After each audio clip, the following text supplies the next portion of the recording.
Hare Krishna. Hare Krishna. Merry Christmas. Or Merry Krishnas. So for us here today, it is Christmas, and for you, it's the day after Boxing Day.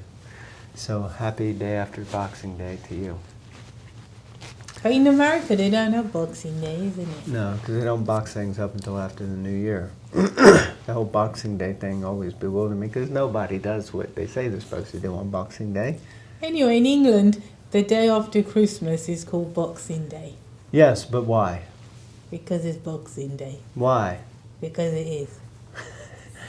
See, this is the nature of people who just do what they do because everybody... But Boxing Day, I was told, because I had to ask the question because I was ignorant, and I still am, it was the day after Christmas, and it was Boxing Day because it was the day you box everything up and put it away. And that's why people have off on Boxing Day, to give them time to put their Christmas stuff away. My question, you can put it down there, is do you actually clean stuff up on Boxing Day? No. How many? You did. Your family used to? I know they didn't. Yeah. So, yeah, which means nothing. Okay, anyway, let's read the Bhagavatam and forget about... Canto 4, Chapter 22, Text 51.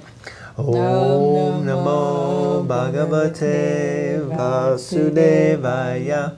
Om Namo Bhagavate Vasudevaya. Om Namo Bhagavate Vasudevaya. Text 51. Maharaj Prithu completely dedicated himself to be an eternal servant of the Supreme Personality of Godhead, transcendental to material nature. Consequently, all the fruits of his activities were dedicated to the Lord, and he always thought of himself as the servant of the Supreme Personality of Godhead, who is the proprietor of everything. Jai. Purport. The life and dedication of Maharaj Prithu in the transcendental loving service of the Supreme Personality of Godhead serve as a good example of Karma Yoga. The term Karma Yoga is often used in Bhagavad Gita, and herein Maharaj Prithu is giving a practical example of what Karma Yoga activity is. Actually is. The first requirement for the proper execution of Karma Yoga is given herein. Phalam Brahmani Sannyasa or Vinyasya. One must give the fruits of his activities to the Supreme Brahman, Para Brahman, Krishna. By doing so, one actually situates himself in a renounced order of life, sannyas. As stated in Bhagavad Gita, giving up the fruits of one's activities to the Supreme Personality of Godhead is called sannyas. Kamyanam kamanam niyasam sannyasam kavayo vidu sarva kama palatyagam prahustyagam vichakshana. Translation: to give up the results of all activities is called renunciation, tyag, by the wise, and that state is called the renounced order of life, sannyas, by great learned men. Although he was living as a householder, Prithu Maharaj was actually in a renounced order of life, sannyas. This will be clearer in the following verses.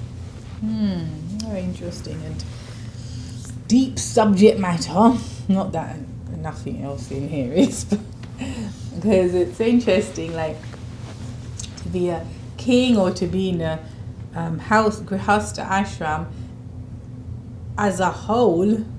No, not as a, like generally in the movement, not to be controversial, but that ashram has been quite derided, and it's interesting. It's not just amongst men, because like just speaking from my experience of, I never lived in ashram, and when I would speak to anyone that was in the ashram, it was like ashram meaning brahmachari ashram. Yeah, because ladies before you were ashram. talking about the grihastha ashram, and we're also discussing sannyasa. Ladies ashram.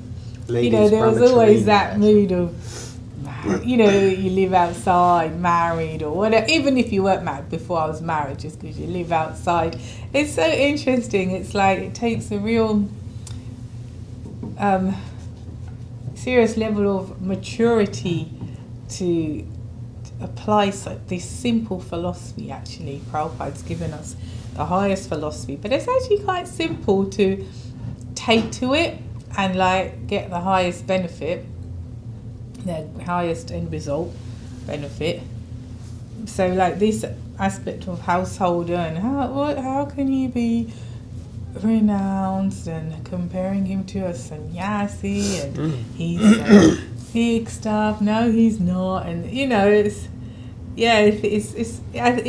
this should be spoken about more because it just came up the other day in morning class. So, morning class. Yesterday even.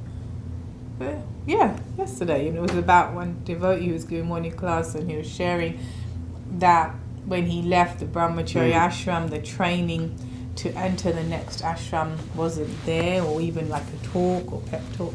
Luckily, he said he had good guides and mentors that helped him. So now what he does is he dedicates himself. He's married and situated nicely in that. And now what he does is he makes it a point to speak to young men who are in the ashram about to leave, or even before in the brahmachari ashram. In the and just to get them become aware of the next step, and that it isn't obviously a fall down, but your next step on this path towards Krishna, which is what it is. And so, it's like graduating from secondary school, or in America you call it high school, and then college, university and all that. It's just, no one's going to say, oh my God, you went to university, you're such a weirdo. Like, because it was the next step from on my educational path, and then I got a job. It's just common sense. Yeah. Beautiful point. Okay, continuing. The word nirvishangaha, uncontaminated, is very significant because Maharaj Prithu was not attached to the results of his activities. In this material world, a person is always thinking of the proprietorship of everything he accumulates or works for. When the fruits of one's activities are rendered to the service of the Lord, one is actually practicing karma yoga. Anyone can practice karma yoga, but it is especially easy for the householder, who can install the deity of the Lord in the home and worship him according to the methods of bhakti yoga. This method includes 9 items: hearing, chanting, remembering, serving, worshiping the deity, praying, carrying out orders, serving Krishna as a friend, and sacrificing everything for him. Shravanam, Kirtanam, Vishnu, Smaranam, Parasevanam, Archanam, Bandhanam, Dasyam, Sakyam, Atmanivedanam. These methods of karma yoga and bhakti yoga are being broadcast all over the world by the International Society for Krishna Consciousness. Anyone can learn these methods simply by following the examples of the members of the society. Well, first point, members of the society, please follow. First point, most important. But this is interesting because we're reading a book at the moment called Renunciation Through Wisdom, written by Srila Prabhupada in, I think, 1957, if I got that correct. And a lot of the book is focused around the principle of karma yoga and how easy it is to just do karma yoga, and how karma yoga can very quickly elevate us to the spiritual platform and help us to make progress. And Prabhupada really, really encourages that. But although he speaks about it quite a bit in the Bhagavad Gita, and here we see it in Bhagavatam, but I wouldn't say it's as emphasized as it is in this book. Almost the entire book keeps referring back to karma yoga and how easy it is for a factory worker, a sweeper in the street, a politician, anyone can basically just offer some of the fruits of your labor, and that becomes karma yoga. So Prabhupada really stressing on that point, and he's explaining that these 9, he says it's easy for a householder because you just, invite the deity to your home and you worship them according to these principles of bhakti yoga, which primarily means offering your food, offering them some incense, offering them a candle, offering them some dress, some clothing, and all of a sudden, and to do that, you'll have to spend your money to worship the deity. So then it all becomes kind of interconnected. What to speak of if you actually see that your home belongs to the deity. So things like that. So anyway, so much can be said, but Hare Krishna. Next paragraph. In one's home or in the temple, the deity is considered the proprietor of everything, and everyone is considered the deity's eternal servant. The Lord is transcendental, for he is not part of this material creation. The words Prakriti Param are used in this verse because everything within this material world is created by the external material energy of the Lord, but the Lord himself is not a creation of this material energy. The Lord is the supreme superintendent of all material creations, as confirmed in Bhagavad Gita, chapter 9, text 10. Maya Dhyakshena Prakriti Suyate Sacharacharam Hetu Nanena Kuntaya Jagat Viparivatate. This material nature is working under my direction, O son of Kunti, producing all the moving and unmoving beings. And by its rule, this manifestation is created and annihilated again and again. And again, and again, and again, and again. At this point, and everyone is considered the deity's eternal servant. This was said by our guru with regards to the temple he's part of in India, Bombay, Chowpatty, that having guest greeters and making, everyone that comes to the temple is a guest of the deity Radha Gopinath. It's a guest of these deities coming here. So everyone should be welcomed. Hello, how are you? Here's some nice smelly flower. Well, nice smelling flower. And like that. And it's true, isn't it? You can feel so lonely if someone don't acknowledge you when you walk in the temple. Walk in, take darshan, walk out, no one cares. It's awful. And especially if we're supposed to be servants and our master are the deities and we're old to them, we should be like, okay, hold on, someone's come to see my master, Oh, come in, like that. It's just basic also manners. If someone comes to your home or that you should be nice to them. Especially, well, it's nice if they let you know, but Krishna don't mind that. Anyway, yeah, that's a good point actually. Krishna don't mind drop-ins. Krishna don't mind anyone coming whenever, but we kind of tend to get annoyed, isn't it, if someone just drops in? Some of us, yeah.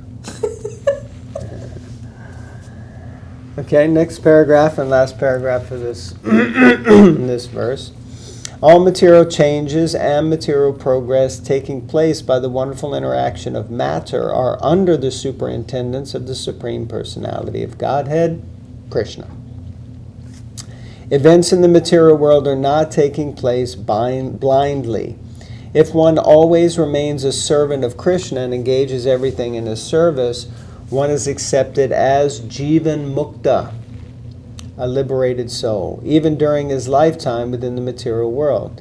Generally, liberation takes place after one gives up the body, but one who lives according to the example of Prithu Maharaj is liberated even in this lifetime.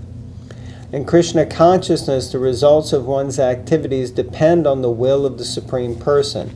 Indeed, in all cases, the result is not dependent on one's own personal dexterity, but is completely dependent on the will of the Supreme. This is the real significance of Palam Brahmani Sanyasya. A soul dedicated to the service of the Lord should never think of himself as the personal proprietor or the superintendent. A dedicated devotee should prosecute his work according to the rules and regulations described in devotional service. The results of his activities are completely dependent on the supreme will of the Lord. Wow.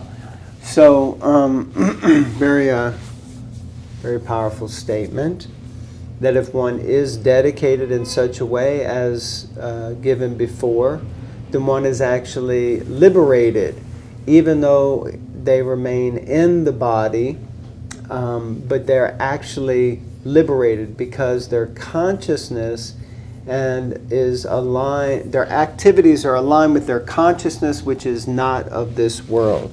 It is otherworldly.